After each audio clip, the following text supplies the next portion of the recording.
継承者と接触することによりその能力を引き出すことができる。駆逐してやる。この世から一匹残らず。夢を諦めて死んでくれ。獣の巨人は俺が仕留める。お前ミカサだろ。俺はエレン、医者のイエーガーの息子で。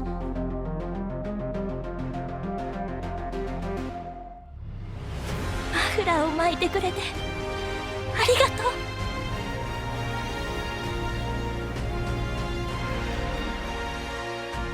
そんなもん何度でも巻いてやる。これからもずっと俺が何度でも。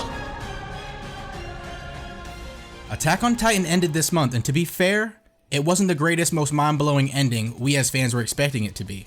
However, once you follow Eren's character from beginning to end, you can at least see why it all makes sense.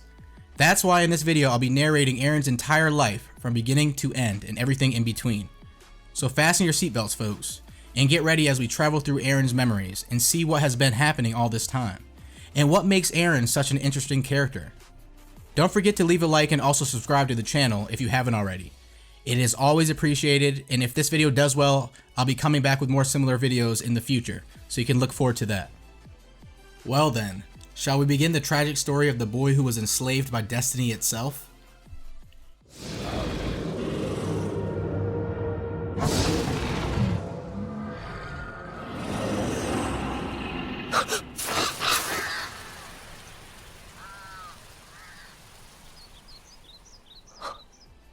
Eren was born in the year 835 on the 30th of March to an Eldian woman who was from within the walls, Karla, and an Eldian from outside of the walls, Grisha Yeager. His birth takes place almost 94 years after the events of the Great Titan War. 2 years after his birth, his father Grisha Yeager discovers the Rice Chapel as well as the identity of the founding Titan, but stops himself from going in just yet because he has Eren and Karla. Now, as Eren is still a baby, his mother tells Commander Keith how it's okay if her son never becomes great. He is already special because he was born into this world. More than 9 years after his birth, Eren meets a young boy crying alone after getting bullied by some kids. He asks the boy if he is okay just crying like this. This boy's name was Armin, and he became best friends with Eren. Later that same year, Eren kills 2 traffickers to save a young girl. This girl is later taken in by the Yeager family. This was when Eren wrapped his scarf around Mikasa. From there on out, Eren, Mikasa, and Armin are like best friends. Armin tells both of them about the wonders of the outside world. Eren is amazed as he listens to him talk. The story of Attack on Titan begins after that, as the young 10-year-old Eren is found sleeping under a tree, suddenly woken up by Mikasa, and after waking up, he feels as if he has just woken up from a long dream. Eren's dream takes place 2,000 years after the supposed death of Ymir Fritz. Later, Eren is seen having a quarrel with his mother on how he will join the Survey Corps. Karla tries to talk him out of it, but he doesn't listen. So Grisha questions him why he wants to venture outside the walls. To which he replies by saying that he doesn't want to die without knowing anything, and if no one is there to continue, the lives of all the people who died outside the walls will be in vain. This is when Grisha tells Eren that when he returns he will show him the secrets that are hidden in the basement. Karla still tries to talk him out of it, but he runs away, like a stubborn child. That same day, a tragedy takes place. 2 unusual titans, the Colossal and the Armored, destroy the entrance to the Shinigashina district. Suddenly, titans enter the district and havoc breaks out. In just a single moment, humans are getting killed and eaten left and right. Eren sees this tragedy firsthand. He rushes back to his mom, but her body is trapped under the falling building of their house. Both Mikasa and Eren try to get her out, but then she tells them to go, it's already too late. Her legs are crushed, and she doesn't have much longer to live. Suddenly, a tall, smiling Titan appears in the distance. An acquainted soldier named Hans enters the scene and takes the stance to fight, but the mere sight of this Titan makes it absolutely clear that he stands no chance. He takes both Eren and Mikasa and runs away. As Eren and Mikasa are crying while they face Karla, she silently whispers that she doesn't want to die while trying her best to get herself out of there. This implied that her legs still had life in them. The smiling Titan, or should I say Dina Fritz, grabs her and eats her right there and then. Eren lets out shrieks of pain as he sees his mother getting eaten right in front of him. Meanwhile, Grisha Yeager enters the Rice Chapel and counters the Founding Titan, Frida Reese. He explains that the Colossal and the Armored Titan have destroyed the gate, but Frida is no help. Grisha is seen devastated as he is stuck in a dilemma. He is a doctor, he shouldn't be killing children. However, suddenly something influences his behavior and he ends up killing them anyway. Grisha eats the Founding Titan, and then that same very day, he takes Eren to a forest, injects the Titan serum into him, and just like that, Eren's pure Titan eats Grisha, inheriting the Founding Titan and the Attack Titan. This event happened 13 years after Eren Kruger gave Grisha his Titan, and 10 years after Eren's birth. Keith then takes the unconscious Eren back to the shelter where he can regroup with Armin and Mikasa. At the same time, the perpetrators of this incident, Reiner, Bertolt, and Annie, seem to be present at the same shelter. The next year, the government sends a ridiculous number of people to reclaim Wall Maria from the Titans, which ultimately results in tragedy as 20% of the population of Paradise ends up dead in the operation. Both Mr. and Miss Artlet try to leave the walls by using their very own hot air balloon, but are caught and killed by the same person who killed Erwin's father. Armin is devastated because of it, but remains composed enough to act rationally in front of the other soldiers, unlike Eren. For the next 2 years, all three of them work at a farm along with a few other survivors of Wall Maria. And then, at the age of 12, they are finally old enough to join the training corps. Eren, Mikasa, and Armin, along with a few other promising candidates, not to mention Reiner, Annie, and Bertolt, become a part of the training corps. Their instructor Keith properly introduces them to the military's way, and is exceedingly harsh on Eren Yeager, who just doesn't seem to get how to properly balance himself. Keith tells Eren if he can't get this right, he will be rejected. Eren tries his best. In addition to Mikasa and Armin, he also asks Reiner to help him with the balancing training. This was the instance when he got acquainted with the man he can always call his friend. And then later, Eren also becomes a part of the training corps, as it is revealed that his equipment was broken to begin with. But despite the broken equipment, Eren kept moving forward by practicing day in and day out, to the point that he was almost able to stabilize himself even with the broken equipment. However, as it later gets revealed, it was Keith who did something to Eren's equipment so that he can stop him from becoming a soldier, but Eren's determination got the better of him. Just like that, the training corps trained themselves for the next 3 years under Commander Keith's tutelage. During this time, he learned hand-to-hand combat from Annie, and at one instance, he also asked Reiner for advice at improving, to which Reiner tells him to just keep moving forward. And then in the year 850, Eren graduates in the top 10 of the training corps. He is now 15 years old and a proper soldier. His first mission is to clean the cannons that are at the top of Wall Rose along with Sasha, Connie, and a few others. But almost instantly, a huge strike of lightning is observed as the Colossal Titan appears once again, out of thin air. While all the other trainees are horrified at the sight of this humongous Titan, Eren faces him at eye level, telling him how it has been 5 years. He sets into motion and attempts to kill it, but the huge spunk of steam from inside the Titan pushes his body away, and suddenly the Colossal Titan disappears. As for the Armored Titan, he makes an appearance too. He destroys the gate inside the borders of the Trost district and let the Titans loose. He disappears as well, and Eren can see that it's just like that last time. Eren and the others are ordered to return back to headquarters for further orders. Everyone braces themselves. Eren and Armin are placed in the same squad, while Mikasa is with another squad. She tries to resist the decision, but military orders are absolute. Now, of course, they are facing Titans, so their nerves aren't exactly stable, but despite that, they enter the battle in high spirits. Be that as it may, it only takes a mere instance for things to get miserable. One of the members of Eren's squad named Thomas suddenly gets devoured by a Titan. Eren is furious enough to instantly go after that Titan, but then another Titan bites off his leg. And just like that, one by one, all of them keep getting devoured by Titans as Armin keeps watching. There's nothing he can do, and his body refuses to move. Until Armin is also about to get swallowed, but fortunately for him, Eren wakes up just in time to save his best friend, and in turn getting devoured himself. But as he is in the stomach of the Titan, he regains his consciousness. Around him, he sees bodies of dead or almost dead comrades. He then remembers. He remembers the goal he set out for himself. He will kill the Titans, every last one of them. Just like that, Eren's rage and desire to fulfill that goal becomes the trigger for his first transformation as the Attack Titan. From there on out, he continues to kill Titans one by one, almost unconsciously. He saves Mikasa and also kills the Titan who ate Thomas. Eventually, Eren runs out of gas and comes out of his Titan form. Everyone is surprised and amazed. Reiner and Bertolt are astonished, while Mikasa and Armin feel genuinely relieved to see him alive. Mikasa rushes to him. However, it wasn't until later that he finally regains his consciousness. He is cornered along with Armin and Mikasa. The military is about to execute him as they now consider him a potential threat. They shoot, but Eren transforms just enough to save his friends. Now, they use the smoke as an opportunity to see how they can get out of the situation, Eren states that he will use his Titan form to run away and go to his basement, but because both Armin and Mikasa oppose it, Eren tells Armin that if he can get them out of this situation, he won't have to go anywhere. And so Armin talks. He starts by spitting facts, but the one in charge is so overwhelmed with fear that he disregards Armin's words without a second thought and orders everyone to open fire at once. Fortunately, Commander Pixis enters the chat. He listens to Armin's plan on how Eren can fill the hole in Wall Rose using the big boulder inside the Trost district. Oddly enough, Commander Pixis not only listens, he decides to give it a shot after testing Eren's determination by asking him some questions in private. A plan is formed, everyone takes their positions, and Eren transforms. However, he isn't conscious enough to take control of it, so the Titan goes out of control. Mikasa intervenes, but has no idea what to do. But then Armin takes control, and while the other soldiers do their best to fend off against the Titans, he brings Eren back to his senses.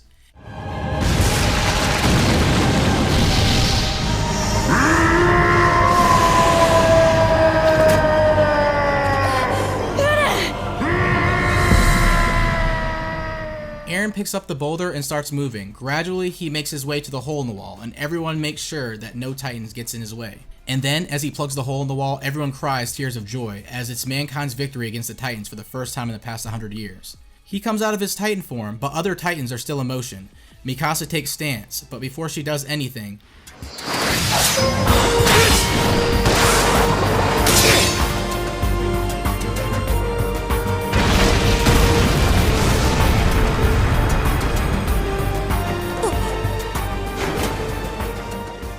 there's no Titan left to kill, and Captain Levi is seen standing on a Titan right in front of them.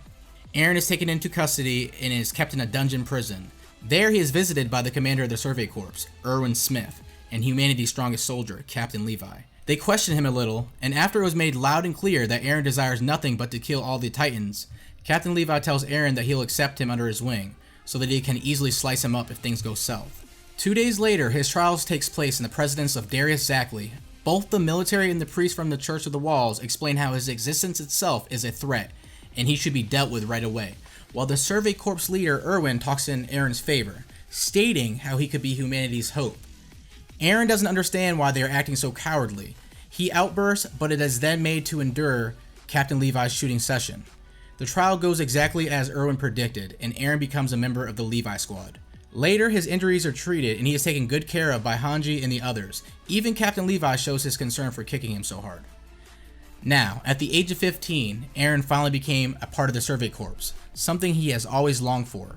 His first task is cleaning duty with Captain Levi, and he then also helps Hanji with Titan experiments. However, Eren was still a bit naive. During an experiment, Eren is supposed to transform within a well, so that there is insurance in case he loses control. However, he wasn't able to transform.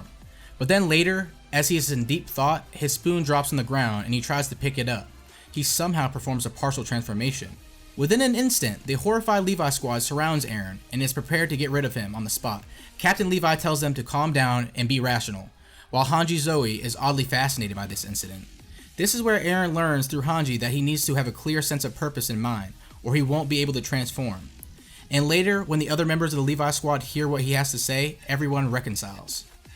After this, Eren meets with his classmates from the training corps and is informed of Marco's death. Things happen, and after 1 month, the Survey Corps leave on the 57th expedition outside the walls.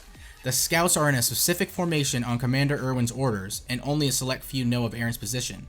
But it doesn't take long for things to take an unexpected turn. An abnormal Titan who resembles the figure of a gigantic female human appears at sight. A plan is formed and the Levi squad enters a Titan forest. Now, as the Levi squad keeps moving forward, this Titan, or rather the female Titan, appears to be chasing after them, all the while crushing every soldier she comes across. Eren is tempted to transform and protect them, and he is also given permission by Captain Levi, but he ends up deciding to trust in his teammates, just like how they put their trust in him. Before long, the female Titan is caught in a trap set by Commander Erwin, and now it's only a matter of time before the identity of the imposter is revealed. Now, who shall it be? Be that as it may, Captain Levi goes a little overboard with his savage jokes. The female Titan ends up screaming, which results in a herd of Titans rushing towards her. This allows the imposter to escape, and this is when everyone gradually starts to realize how unpredictable the situation is. The Levi squad sees a soldier approaching them. They believe it is to be Levi, but they are wrong. It's the imposter. She kills the one named Gunther and then transforms into the female Titan. Eren is yet again tempted to transform, but the squad wins him over with words, and they tell him to just keep moving forward. However, one by one, every last one of them is mercilessly killed. Eren is filled with an insane amount of regret. He transforms and engages the female Titan in battle, but ends up getting captured himself. Captain Levi then appears at the scene. He witnesses the bodies of his dead comrades with an insane amount of sorrow in his eyes, but he remains composed. He makes a plan with Mikasa, who is already about to take on the female Titan, and then, with his flawless skills, he renders the female Titan unable to move, and saves both Eren and the exceedingly hasty Mikasa. The expedition results in countless casualties, and there's nothing to show for it. And because of this, the military asks the Survey Corps to hand over Eren. However, Erwin and Armin weren't done yet. A select few members of the Survey Corps engage in a secret meeting where Armin states that he has deduced that the identity of the female Titan is Annie. Eren is devastated at this deduction, but after giving it some thoughts, he realizes that this may not be entirely wrong. Hence, a plan is formed. Armin convinces Annie to cooperate on the plan, but when they are about to enter a tunnel, Annie stops. She lets out a mad laugh, and even though she is instantly handcuffed, she still ends up transforming because of a special ring she has on her finger. Now, Eren is hit with a number of unprecedented dilemmas. He has been betrayed, however, before long he regains composure. Eren finally understands that the world is a cruel place. To survive, one has to fight. He takes on the female Titan and forces her into submission. She tries to climb the wall in order to escape, but her fingers get severed by Mikasa. She is cornered with nowhere to run. However, instead of giving herself away, she crystallizes herself. This is where the first season of the anime ends. Eren is still a bit naive and hot-headed. However, now he knows how important it is to just keep moving forward, regardless of the emotional pressure he may be in. The days following the capture of Annie make things even more complicated. There are Titan sightings within Wall Rose, and a few teams are dispatched to check and see the hole in the wall that let Titans inside. Meanwhile, Eren learns a horrifying reality. There are colossal Titans inside the walls. Minister Nick is apprehended and is thoroughly questioned by Hanji, Levi. Even Eren couldn't hold back his urge to know. However, he refuses to say a word. Though it wasn't long before he realized that he must say something, the minister reveals that their fellow scout Krista holds the secrets. All of them then go to the castle to save the scouts trapped there, and during this rescue, Eren kills his first Titan without having to transform.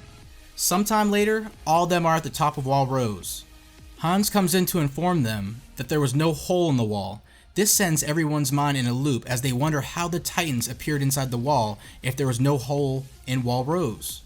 Meanwhile, Reiner asks Eren to have a private conversation. He then casually reveals that he is the Armored Titan and Bertold is the Colossal Titan. Eren tries to process it all, but it's still too much to take. Mikasa jumps in, slashes Reiner, and protects Eren, but then the two of them transform into Titans right there and then. Reiner grabs Eren while Bertolt grabs the unconscious Ymir. As for Eren, he sheds out tears while he remembers all the times, all the moments he shared with Reiner and Bertolt. He is infuriated. He also transforms as he shrieks and calls them traitors. There's a lot going on in Eren's head, but there is just enough rage for him to take on the Armored Titan.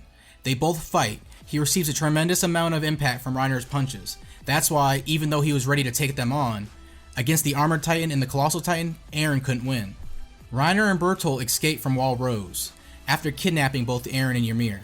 When he wakes up, all four of them are in a forest. Eren attempts to transform, but he can't. He has no arms and has already used up way too much energy for him to be able to transform.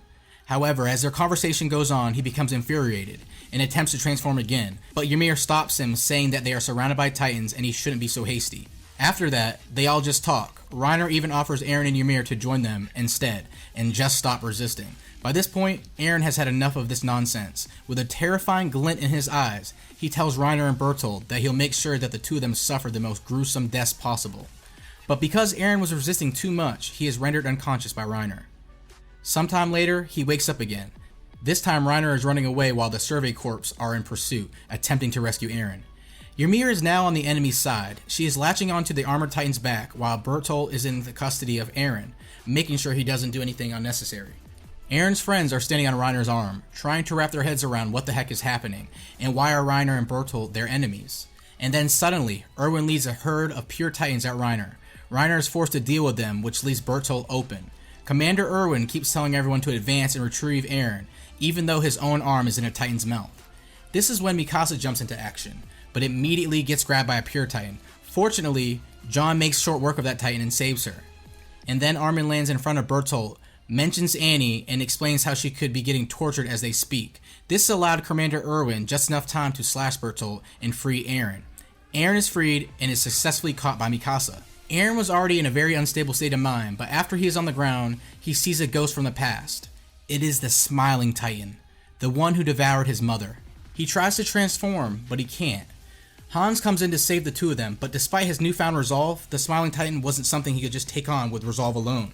As this was going on, Eren kept ripping all the meat from his bones, but he just couldn't transform. He knows if he doesn't transform now, it'll be too late, and that's exactly what happens. He couldn't transform, and Hans is eaten by this Titan. Eren is devastated. He drops on the ground and is unable to think clearly. And he sheds tears as he lets out a heartbreaking laugh. He couldn't protect anything. He hasn't changed at all. However, Mikasa shares her true feelings, and this gives Eren enough energy to act once again. Even though he couldn't transform, he tells Mikasa that he'll always continue to wrap that scarf around her as many times as she wants. He then lets out a heartfelt cry while punching the Smiling Titan. Suddenly, Titans all around them, ignoring everything else, start dashing toward the Smiling Titan. They rip it to shreds. Everyone is surprised. Ymir wonders if there's still a future inside the walls as she witnesses the severe impact of what Eren can do. While Reiner's anxiety stats go through the roof, he knows that the worst person in the world to have the coordinate is Eren, and so he dashes towards him. But Eren, with just his words, stops Reiner in his tracks as all of the pure Titans come dashing towards Reiner instead. Erwin orders all recruits to retreat. As for Ymir, she decides to go with Reiner and the others. The operation was successful and Eren was retrieved. That day, something inside of Eren changed, yet again. They all return to Wall Rose. Armin and John talk about Eren controlling the Titans, and John also states that it is up to him to prove that it was all worth saving him after all. Almost a week later, a meeting takes place. A plan is formed which requires Eren's hardening abilities to fill the hole in Wall Maria, and ultimately retake it. Over the course of the next few days, Eren practices, but ultimately falls short. However, even though he sometimes felt discouraged, Hanji and Levi use the right words to always remind him that he must keep moving forward. Now they receive word from Commander Erwin and realize the complexity of the situation. Both Eren and Krista must be protected at all cost. Eren recalls important details from his conversation with Bertolt, Reiner, and Ymir. He writes it all down and hands it over to Hanji, who then departs straight to Erwin, while a girl named Nifa returns with Erwin's message. Erwin wants Historia to take the throne, and for that to happen, both Eren and Historia will be used as bait to overthrow the government. They are both tied up, and while John and Armin both do a brilliant job of fooling the enemy, Eren and Historia still fall into the hands of the government. Or, to be more specific, they are taken somewhere by Rod Reeves. When Eren wakes up, he is tied up, unable to move. He is relieved to see Historia and also finds the location they are in oddly familiar, but he still can't recall where they are. Rod tells Historia to lay her hand on Eren's back together with him, and when they do, Eren begins to see segments of his father's memories. He remembers the time he ate his father. He also sees how his father mercilessly killed innocent children just to achieve his goal. He is disgusted by the horrifying deeds his father had committed. Rod opens a bag and takes out a syringe. Eren remembers that it's the same one his father used on him. Rod now explains that the powers of the Founding Titan which reside inside Eren cannot be properly used by anyone that is not of royal blood. That's why Historia will now turn into a pure Titan and eat Eren, so that the Founding Titan can return to the royal family. Kenny also makes an appearance. He overhears the conversation and decides to give Eren a cut so that both him and Historia can fight over the power. But Eren is heartbroken. Even though Frida Rice could have used the power to save humanity, his father killed her. That's why, instead of fighting back, he remains put, and begs Historia to use the power to save humanity. Be that as it may, Eren's words push her to do something else. She fights her father and frees Eren, even if it makes her the worst girl in the world. Rod is lying on the floor, but he licks the Titan serum just enough to turn into one, and surprisingly, Rod's Titan is even more colossal than the Colossal Titan. Eren keeps begging Historia to let her father eat him, but she denies it. Levi and the others also appear at the scene. If nothing is done quickly, everyone may die. Eren starts by apologizing for being so useless. His emotional dilemmas were unlike anything he had experienced before, as for the first time in forever, he wasn't sure if he should be fighting or not. He was this close to losing his will to fight, but then Levi tells him to make a choice. He acts. He consumes a Titan-related bottle with armor written on it, and before things go south, he uses the hardening to make sure the cavern doesn't collapse.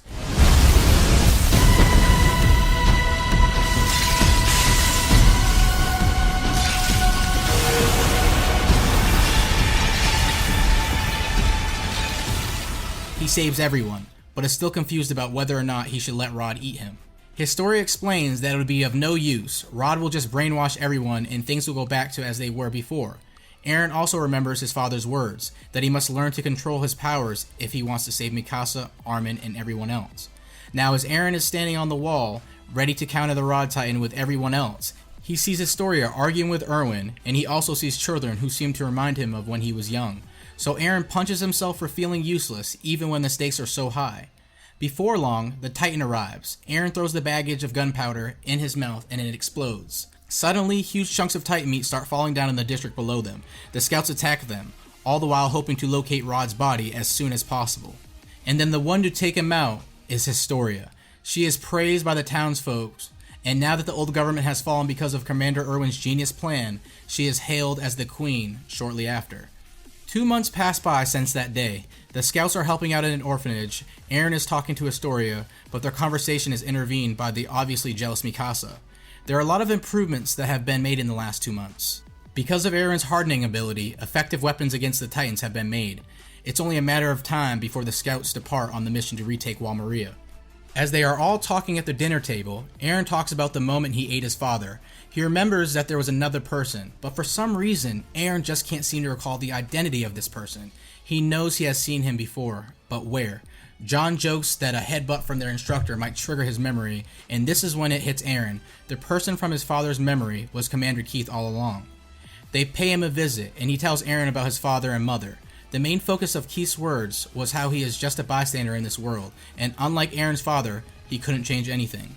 Later, it's finally the night before the operation to retake Wall Maria. The scouts are blessed with meat, Sasha goes beast mode, Eren and John duke it out for old time's sake, and then later at night, Eren, Mikasa, and Armin talk like they used to. Mikasa wonders if things can go back to how they were, but Eren tells her that it's impossible, and that's exactly why they must make them pay. The mood is a little gloomy, but Armin cheers them up by mentioning the ocean and what could possibly exist beyond the walls. Captain Levi listens in on their conversation without giving himself away. And then in the morning, the scouts leave to retake what was theirs. The townsfolk send them with heartfelt cheers. It's a sight to behold. This was the very first time the scouts had a send-off like this. And of course, the commander returned their cheers with a roar of his own. Hence, the operation to retake Wall Maria began. The scouts switched to walking at night. Eren, Mikasa, and Armin talk for a while, and by dawn, the scouts reach Shinigashina, and Eren uses his hardening ability to seal the hole in the outer gate of Shinigashina, the one that was broken by the Colossal Titan all those years ago. But the situation seems odd. Where are Reiner, Bertolt, Ymir? Not to mention, where's that Beast Titan? Armin uses his wits and tells everyone to check the walls, and this is when Reiner decides to reveal himself. He kills a scout right away, but before he can transform, Captain Levi moves at godly speed and cuts right through his throat. Nevertheless, Reiner somehow survives and transforms. Not only that, a bunch of Titans show up around Shinigashina with the Beast Titan in the middle of them.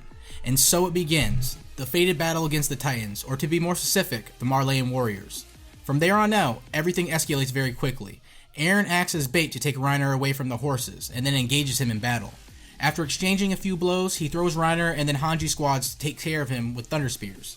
Reiner is supposedly dead. But then, on Reiner's signal, the Beast Titan throws a barrel up in the air. Armin tells Hanji that the Colossal Titan is incoming, and so she immediately tells everyone to get as far away as possible. However, instead of immediately transforming, he checks Reiner's condition first. Armin goes up to Bertolt and tries to negotiate, but not this time because Bertolt is now a grown man. So he makes sure he is a safe distance away from Reiner, and then he transforms. Eren uses his body to shield his friends.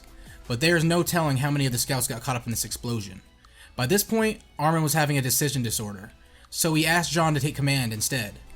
Now they all try to do something about this Colossal Titan, but it's no use. When Eren tries to grab his leg, Bertolt sends him flying, with a single kick. And now, this is where Armin executes his brilliant plan to get rid of the Colossal Titan together with Eren. Eren falls down from Wall Maria, and Armin takes charge. He pretends to be shocked, baits the Colossal Titan into using his powers, and then latches onto him for dear life, and holds out as long as he can until he's almost dead and no longer able to remain conscious. But then, Eren shows up behind the Colossal Titan. He slices his nape and pulls Bertolt out of it. The Colossal Titan is incapacitated, and Armin is supposedly dead. Eren thinks back to some of the moments and recalls how it is always Armin who is the real hero. While this was all going on, Commander Erwin comes up with a brilliant plan to take out the Beast Titan. one that involves using both the scouts and himself as bait. The plan goes smoothly, and Captain Levi nicely slices up the big monkey, but Zeke still manages to run away with his tail between his legs. He comes across Eren, and Eren instinctively tells him not to come any closer or Bertolt is as good as dead. However, Zeke's words were beyond Eren's current comprehension. Zeke tells him that he has been brainwashed by their father, and he promises Eren that he'll definitely come back to save him from their father's foolish brainwashing. But then, suddenly, Zeke sees a certain someone standing on the wall. He immediately leaves after grabbing Reiner. Before Eren can process what Zeke said, he notices that Armin is still breathing. Captain Levi appears at the scene, as well as Mikasa. Eren asks the captain to use the injection on Armin, but before he can pass it to Eren, Flock shows up with the half-alive Commander Erwin. Now, here we have an emotionally devastating dilemma of who to bring back. Eren and Mikasa try to fight the captain, and as it is going on, Hanji and the others show up too. But the decision lied with Levi. However, when he sees the sorrow expression on Erwin's face, he decides that it's time for Erwin to rest, and so he injects Armin instead, after realizing that Armin is just as useful as Erwin. Armin becomes the Colossal Titan, and both Eren and Mikasa rejoice. When Armin wakes up, Eren explains what happened. After that, Eren, Mikasa, Levi, and Hanji leave for Eren's basement. There they find the truth about the world. How humanity has always existed outside the walls. They all learn the truth about what they are. Who is the enemy? Who are the Titans? Not to mention just who exactly is his father, and what was his story. Of course, both Eren and Mikasa are later put into detention for raising their hands against the captain. And while Eren is in detention, he and Armin verify the contents of Grisha's book by matching the bits and pieces with the vague memories that Eren has had in his head. One night, he wakes up horrified as he can even recall who ate his mother that day. Both of them are released soon enough. The scouts then attend a meeting to discuss the next course of action. During the meeting, Eren realizes that the reason he was able to use the Founder's powers against the Smiling Titan was because of Dina's blood. But he stays quiet as there is no telling what everyone would do to Astoria if they found out. Later, a ceremony takes place in which all of the survivors receive medals for their bravery. Flock spits a lot of facts to Eren and the others just before their award ceremony, and this angers Eren, but all of them can see where he's coming from. Flock's reasoning did make sense. Just like that, the ceremony begins and everyone is awarded medals, but when it's Eren's turn, he kisses Historia's hands. In just an instant, he is mentally devastated by an infinite number of mind-blowing memories. Until this moment, the change in Eren's personality was subtle, but after he had learned the truth and what must be done, the old Eren was as good as dead. There is no telling just how many years worth of memories he experienced in that instant, and it's not like he knows every single thing about the future either. But in that moment, Eren was shoved with the world's heaviest responsibility, and everything that happens next will merely be a byproduct of following that responsibility.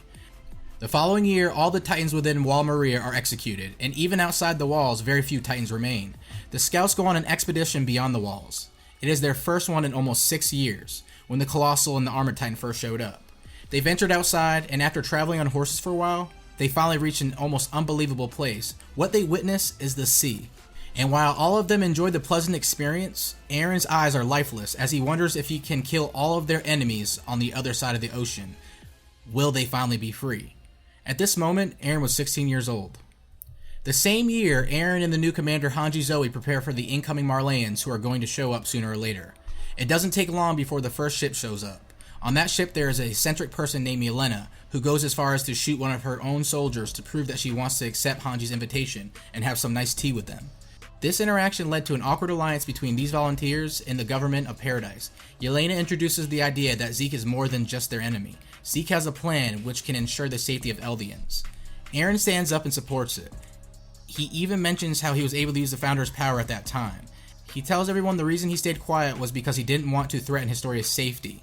But now that Zeke has a plan, they can just go along with that since Zeke is also a Titan of royal blood.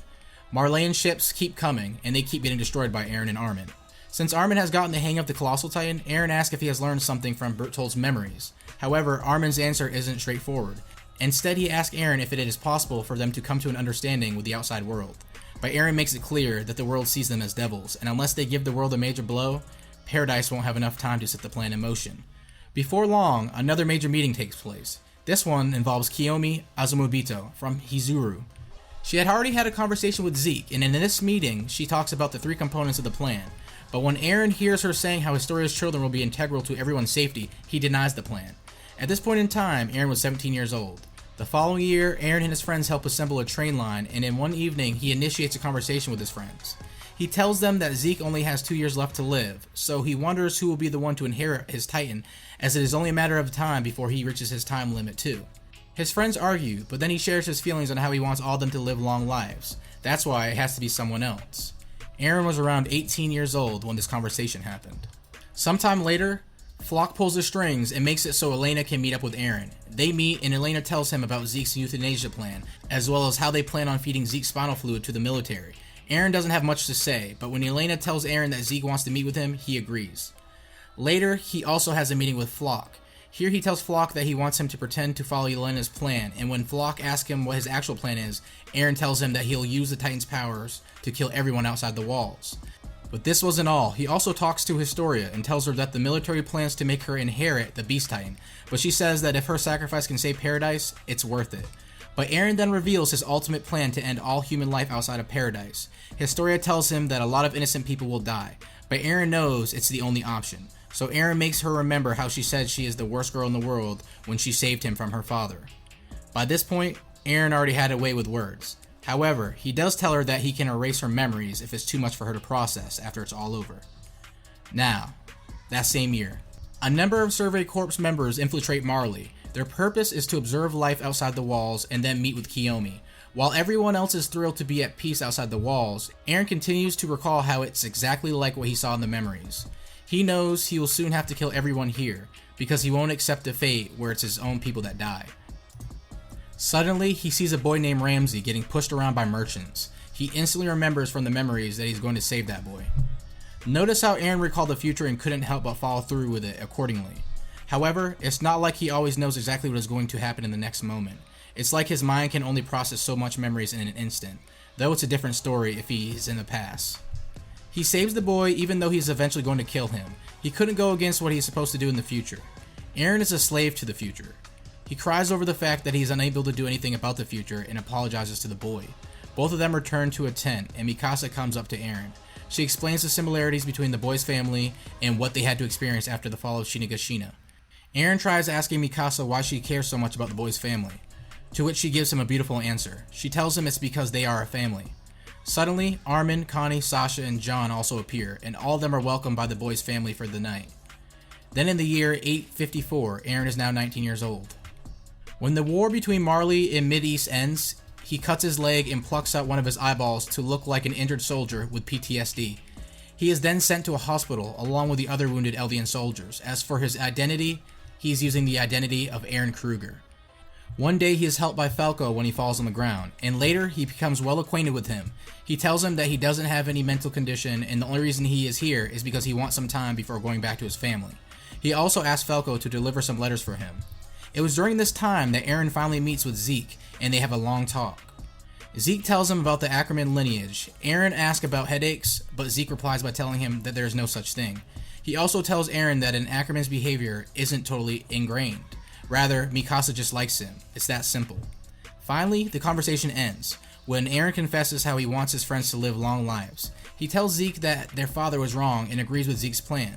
Because if you aren't born, you wouldn't have to suffer either. Eren's interactions with Falco continue, and he keeps delivering his letters. In fact, it was through having casual conversations with Falco that he learned that Reiner is alive and happens to be well acquainted with him. Staying at the hospital, Eren is visited by a strange old doctor. His last name is also Yeager. He tells Eren that he should stay away from the boy. The conversation is awkward and unstable, and the old man tells him a lot of personal stuff. But when Eren asks if he has any other regrets about his family, the Yeager has a mental breakdown. Days pass by, and finally it's time of the Tiber Festival. Eren has already settled himself in a nearby basement.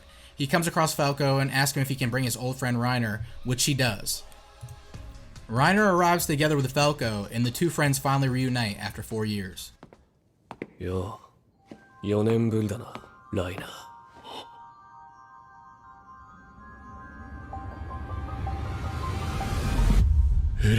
But Eren's friend Reiner is utterly horrified. He never expected to meet his old friend Eren right here in his hometown. From here on out, things escalate very quickly. Reiner takes a seat because Eren had already cut his hand. Eren regenerates, apologizes to Falco, and makes him stay. Then, as Willy Tiber's speech goes on, Eren talks with Reiner, and surprisingly, he even sympathizes with him. But at one point, Reiner just couldn't take Eren's calm speaking manner. He gets down on the floor and begs Eren to just kill him already. However, Eren helps Reiner get up and tells him how they are not very different, and also declares that he will keep moving forward until his enemies are destroyed.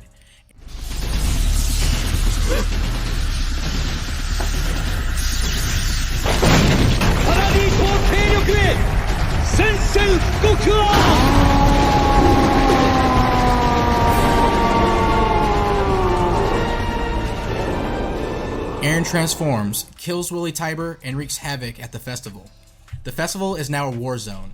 The Warhammer Titan also reveals itself, but before it could fully transform, Eren starts and keeps punching all the Titan's matter out of it, until he is pummeled by a hardened pillar and its movements are restricted. The Warhammer Titan fully transforms and the battle begins. It is a complicated opponent. Before things get ugly, Eren emerges from the Titan's nape and calls for Mikasa. Just then, Mikasa as well as the other scouts show up, and they take on everything Marley has to offer. Mikasa attacks the Warhammer Titan, grabs Eren, and they maintain a safe distance. Eren remembers that its body emerged from its feet. He tells Mikasa that he has a plan, and if all goes well, he can eat this Titan.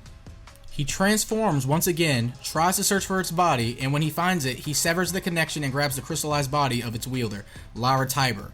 He is about to eat it, but the Jaw Titan interferes and bites his neck. Fortunately, Captain Levi comes in just in time to sever one side of his jaw. The Jaw Titan is immediately surrounded by the so-called island dwellers, and he is scared. Meanwhile, the Warhammer Titan impales the Attack Titan with another weapon made of hardening. Eren breaks free and tries to eat it once more, but his jaw breaks because of the hardening around the body. Eren abandons his Titan body and transforms once again. The Jaw Titan appears once again, and he is frustrated because of the massive explosion caused by the Colossal Titan, so he wants to end this by taking out the Founding Titan. But he was too hasty. Eren realizes that his jaw can crack the hardening, so Mikasa takes out the Jaw Titan's legs, and then Eren uses his jaw as a nutcracker to drink Lara Tiber's blood, and just like that, he now has 3 Titans. He tries his hand at the Jaw Titan too, but Reiner comes in just to save Porco. It's time to retreat, but Eren bids farewell to his friend Reiner and tells him that they will meet again. Now as they are all on the warship, Eren gets kicked by Levi. He is then restrained by a few of the scouts. In his defense, he tells the captain that nothing he said was wrong.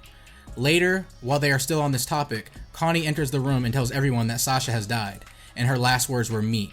Eren is devastated, yet he still starts to laugh. The mission has been accomplished. They now have Zeke and they destroyed Marley just enough that they won't have to worry about an immediate attack. However, upon returning to Paradise, Eren is imprisoned. And as he is looking into the mirror, he braces himself and states that Paradise must keep fighting. Hanji overhears him saying that and bluntly asks why he was talking to himself. He asks her, why is she here? But Hanji just didn't have anything useful to say. This gets on Eren's nerves. He makes it absolutely clear that he can leave the prison whenever he wants with the Warhammer Titan's powers. He also asks Hanji if she has another solution. Why doesn't she just let him know? But of course, Hanji has no solution. The conversation ends. Meanwhile, Darius Zackley is blown up by a bomb, and Eren escapes from the prison. He meets up with Flock and the Yeagers, who present him with a jacket. He then asks them to locate Zeke's whereabouts. He also tells them not to negotiate with the military. He finds out that his friends are at a nearby restaurant and decides to pay them a visit. As the Yeagers take over the restaurant, he is already in front of Mikasa and Armin. Gabby happens to be there too. He tells them that he wants to talk about something. However, he didn't like how Armin and Mikasa were telling him that he's just being controlled. He tells Armin that his consciousness is also being influenced by Bertholdt's memories, and when Mikasa intervenes, Eren just straight up tells her about the Ackerman lineage, as well as what her headaches are about. Even though it wasn't true at all, Eren made it all up. What he was trying to say is that the true Mikasa died the day he saved her from the kidnappers. Eren states that there's nothing he hates more than a slave, and that's why he has always hated Mikasa. Armin tries to use violence but is instinctively stopped by Mikasa, which further proves his points. He then beats Armin to a pulp. After that, he orders them all to be taken away, and just like that, his friends are imprisoned. He later visits Gabby and asks her to use herself as bait to root out the enemies, and if she can do that, he'll save Falco. The next moment, we see a soldier pointing a gun at Eren. It's Peak. Eren spits facts yet again, and surprisingly, Peak tells him that she just wants to join them considering how there is hope for the Eldians, and she can prove it by telling him the location of her comrades. They then go to the roof and Eren orders her to reveal them, all the while injuring himself so he can transform at a moment's notice. And when she points fingers, she points at Eren himself. Suddenly, the Jaw Titan attacks. Eren transforms, he then notices Reiner on the warship and immediately deduces that it must have been Reiner who is responsible for such a quick response from Marley. The battle begins, but it's not just the Armored Titan, there's also the Jaw Titan, Plus, the Cart Titan is continuously shooting him with the anti-Titan artillery. The odds are against Eren, even with the Warhammer abilities. But his big brother Zeke shows up at just the right moment and starts throwing his own artillery. Zeke's arrival changes everything. Now all he has to do is come into contact with him, and Eren can literally take care of everything with the rumbling. Both of them try to reach each other, and the enemy tries their absolute best to keep them away from each other, while Eren's friends as well as the military of Paradise fights against them. Still, just coming into contact is proving to be difficult. Zeke uses his scream and turns those with his spinal fluid into Titans and stirs up some trouble. Falco eats Porco and becomes the Jaw Titan. Reiner is still trying to stop Eren. Just then, Eren and Zeke both come out of their Titan forms, and Eren starts running towards Zeke. He is unexpectedly shot in the neck by Gabby. His head is sent flying, but before his consciousness could fade away, Zeke catches it, and the rumbling activates. However, even though it was literally an instant, in that instant, Zeke and Eren experienced years worth of time in the past and in Grisha's memories. Zeke takes Eren on this unreal adventure where they both go through their father's memories. His objective was to make Eren understand how he was just being brainwashed by their father all this time.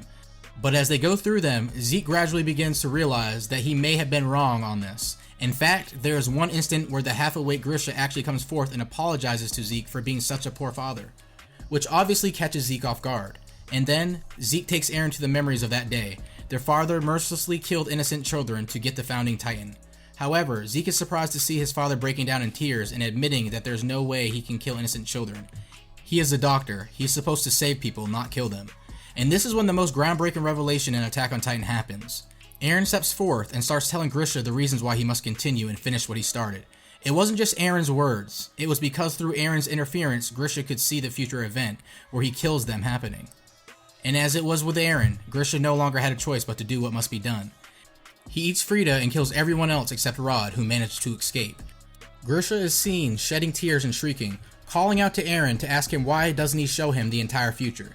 He then embraces his son Zeke and tells him that he loves him. He tells Zeke to please stop Eren, as from now on everything will be going his way. And this is when Zeke takes both of them back to the past. He tells Ymir to initiate the euthanasia plan while Eren gets restricted with chains. Eren severs his thumbs and lets himself loose. He then hugs Ymir, asks her if it was him for whom Ymir had been waiting for 2,000 years, tells her that she isn't a slave. He emphasizes with her and lets her know that she has always had the choice, and she can choose who she wants to follow. Ymir decides to listen to Eren, and he tells her to initiate the rumbling. The hardening around the wall Titan begins to crumble as they start to move. The rumbling has begun, and it's not just Shinigashina. Every wall Titan is set free to crumble the world. At the coast of Marley, there's a lot of resistance, but in front of all these millions of colossal Titans, it's meaningless. Now guys, from here on out, we are going to talk about the seemingly awkward ending portrayed in the final chapter and where it fits in the story. As Eren is advancing, he brings in all of his friends in the past, one by one, and talks to them individually. He tells them his actual plan, how he wants to keep destroying the world until he is killed by them, so that they can be seen as heroes to the world. You can even think of this of the Zero Requiem from Code Geass, except this is more of an ideal than an actual end to this 2,000-year-long cycle of hatred. He also tells them that his death will rid the world of the power of Titans, and the curse of Ymir will end. This will even turn Connie's mother back into a human. When Eren talks with Mikasa, he shows her a vision of a possible future where they ran away together and lived their lives in peace and isolation. After living together, Eren also tells Mikasa to forget about him after his death. When Eren talks with Armin, he apologizes to him about what happened at the restaurant. Armin says he should be more concerned about apologizing to Mikasa, but then he wonders if the world will take their ultimate revenge for what the rumbling has done. To which Eren tells him that he will successfully take down 80% of the population before he gets taken down by them all. And there won't be any major attacks, at least for a while. Armin tries to tell Eren that this is still not the best scenario and there should be another way, but Eren is mentally exhausted by this point, so he doesn't give Armin a straight answer just yet. Eren then takes Armin to a place he had always wanted to see. It's a volcano, the source of that liquid fire that Armin used to tell them about. He tells Armin why Ymir stayed loyal to the first king, even after attaining the powers of Titans. And then, even after thousands of years of living in isolation, she still continues to follow the royal family. Eren confesses that he may not know how Ymir was freed and the curse ended, but what he does know is that everything he had done has been leading up to Mikasa finally freeing Ymir once and for all. He shares his gravest burden with Armin and tells him how when you are in the past, time isn't linear. Past, present, and the future aren't one-dimensional. He didn't have a choice but to follow through with everything as it was supposed to be that he can reach this conclusion. Armin understood that it was Eren who influenced his mother's death because he could recall Bertolt's memories too, so he grabs Eren's hand before he can finish that sentence. After that, Eren shares everything else he could with his best friend. He tells him that he doesn't want to be separated from Mikasa. He doesn't want to die either, but he doesn't have a choice. Even if his friends hadn't tried to stop him, the rumbling would have continued. Why? It's because Eren himself doesn't know the reason either. All this time, he was a slave to freedom, or rather, he was a slave to destiny itself, following through with the events as they were supposed to be without ever having a choice in the matter. That's what he was doing. Finally, Eren tells Armin that he'll be taking his memories until he dies. Armin gives him a seashell, they embrace each other, and Eren tells Armin to save everyone from whatever comes next. Just like that, their memories are taken, and things go back to as they were. The Alliance keeps trying their best to figure out a way to stop the rumbling. Eren summons Mikasa, Armin, John, Connie, Levi, Reiner, and peek into the past and tells them that whatever they do, the rumbling won't be stopped. But he won't take their abilities away either, because he doesn't want to take their freedom away from them. That's right, Eren makes it absolutely clear that the rumbling won't be stopped unless he is killed himself, so there's no point in them talking things out. This was to tell them that their only option is to kill him. Eren sends them all back. After this, the final battle happens. There are the Titan Shifters of the past, the Titan Shifters that come to their aid, Armin's encounter with Zeke, Zeke's death that stopped the rumbling, and Eren, who was caught up in the Colossal Titan's explosion. He survives and then clashes with Armin's Colossal Titan with his own Colossal Titan. Meanwhile, Mikasa gradually begins to remember what transpired between her and Eren when she was in the past with him. Armin mobilizes him. Captain Levi blows off his teeth to make a gateway, and then Mikasa uses that to enter inside and sever his head, hence ending this tragedy once and for all. Before Eren's consciousness fades away, she gives him a kiss, and Ymir is seen smiling behind him. The legend of the boy who was a slave to his idea of freedom and enslaved by destiny finally ends. Eren dies at the age of 19 in the year 854. He may have been the protagonist of this story, but considering what he has done, he is the devil himself. So there you go guys, this was the tragic life story of Eren Yeager that ended in a very bittersweet manner. I am not the biggest fan of the ending, but it was alright. Now, I'm sure you guys have a lot to say about this, so make sure you comment down in the comment section. I'm definitely looking forward to hearing your thoughts on what you think of Eren's character. Also, make sure you press that like and subscribe button if you haven't already.